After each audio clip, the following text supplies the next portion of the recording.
Les chuchoteurs, du livre au cœur. Un balado de l'Association des auteurs des Laurentides.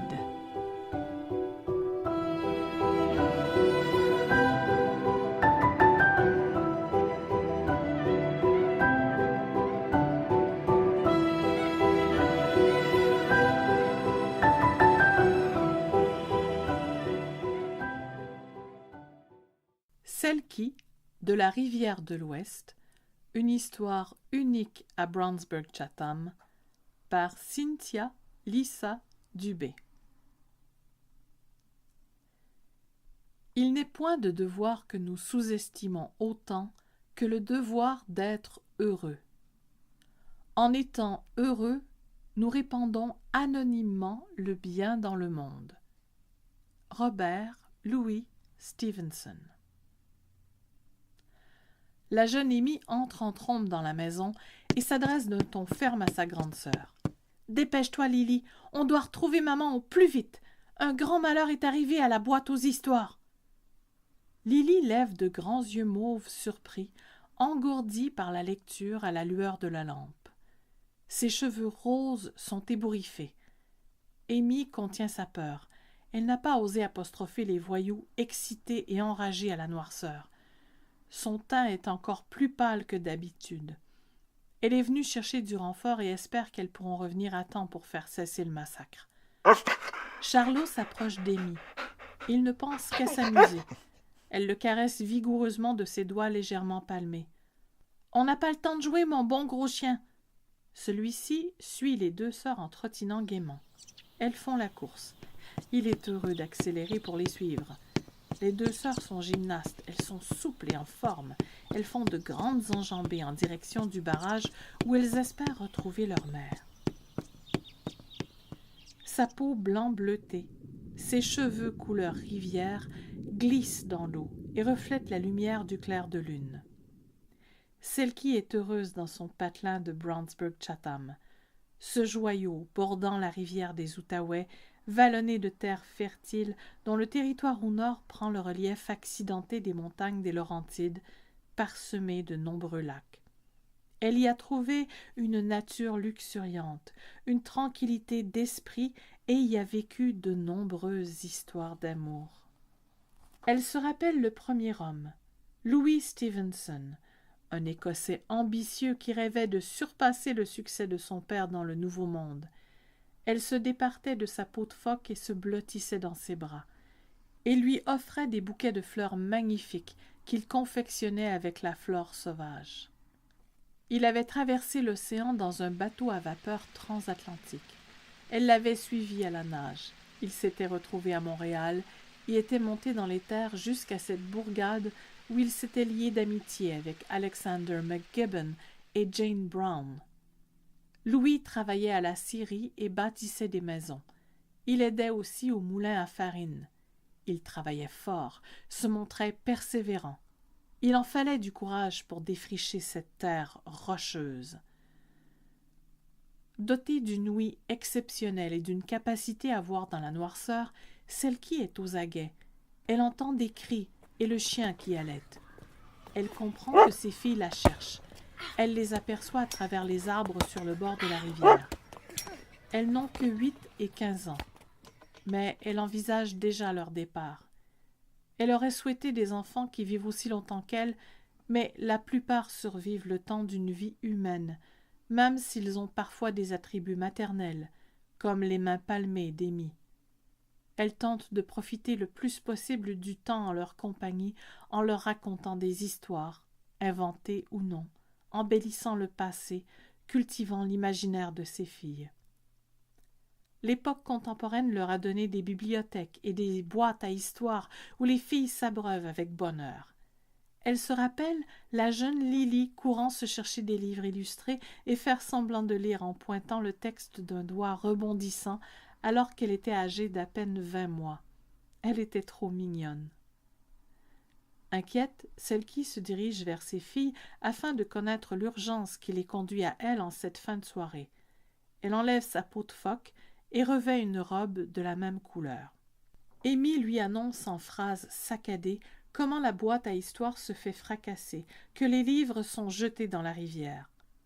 Une grande colère sourde monte dans le cœur de Selkie. Elle n'arrive pas à comprendre un tel geste, violent et inutile.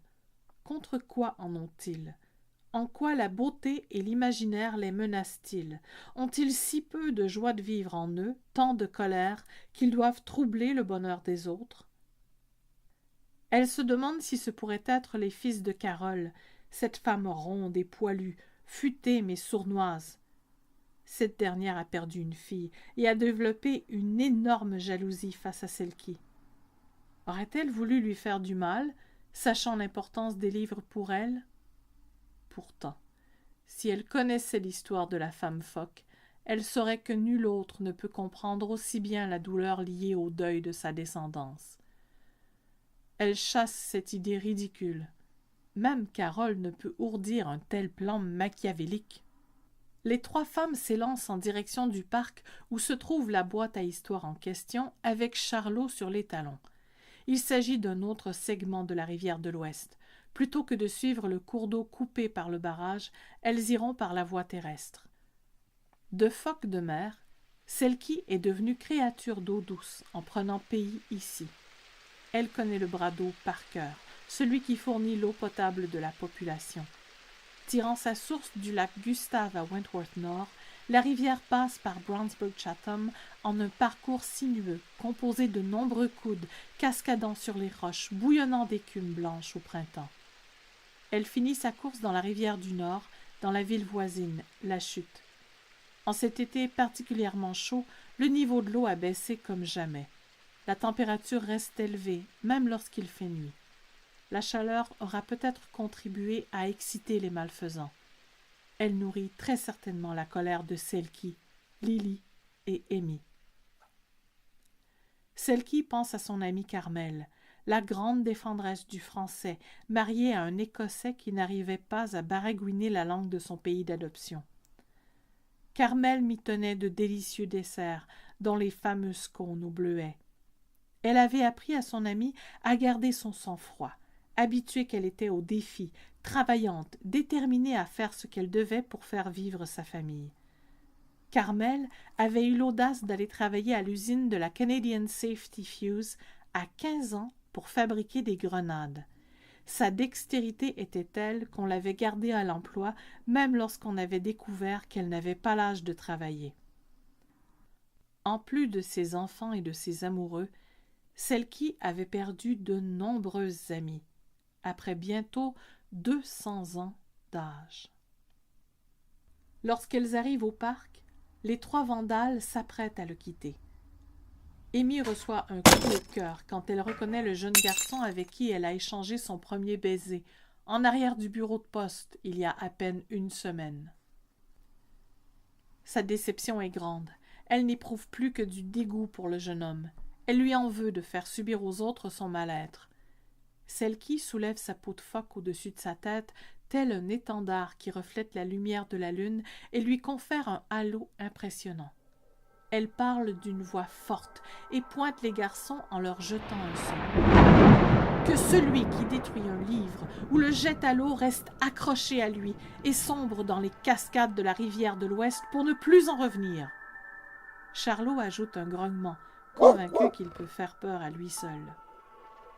Les garçons éclatent de rire, croyant la dame prise de folie. L'un d'eux la nargue du regard.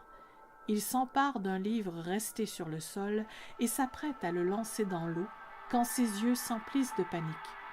Sa main ne peut plus se détacher du livre et il se sent attiré vers le cours d'eau. « Je vous laisse! Je vous laisse! Je vous laisse !»